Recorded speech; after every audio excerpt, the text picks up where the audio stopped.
Captain Arjun Rathi अपने robotic हमशक्ल R2 के साथ एक मिशन पर निकला था। धरती से 700 प्रकाश वर्ष दूर बसे एक पैरेलल यूनिवर्स में। वहां की हवा में कुछ ऐसा था जो इंसान की चेतना को पल में निगल जाता था।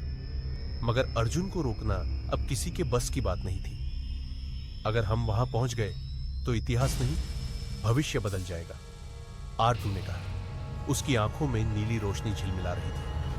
मिड पॉइंट तक मिशन सहज लग रहा था, लेकिन तभी सामने आया क्लेडोस, एक अंतरिक्ष राक्षस जो खुद को हर यूनिवर्स का राजा मानता था। उसने चेतावनी दी, तुम्हारी पृथ्वी अब मेरी संपत्ति है।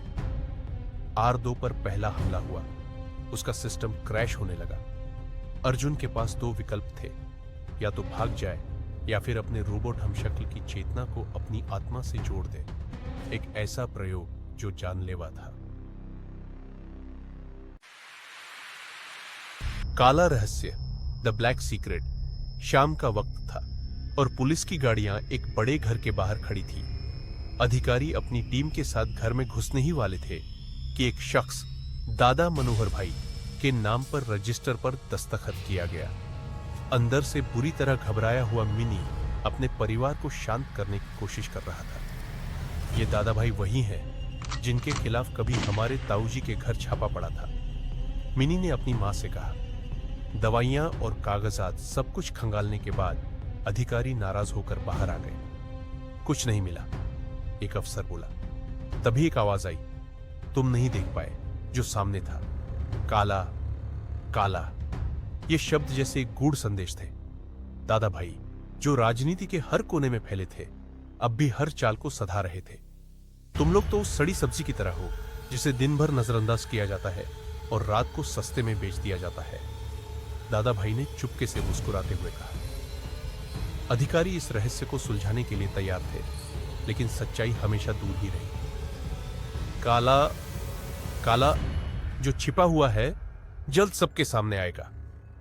दादा भाई की धुंधली आवाज ने हौसला तोड़ा और कहानी का अंत एक और रहस्य छोड़ दिया। मोहन अपने छोटे से कमरे में बैठा शहर की हलचल को सुन रहा था। जीवन की धारा उसे कभी भी शांत नहीं रहने देती थी। वह एक गरीब मजदूर था जिसे अपनी दिनचर्या की निरंतरता से अधिक कुछ नहीं दिखता था।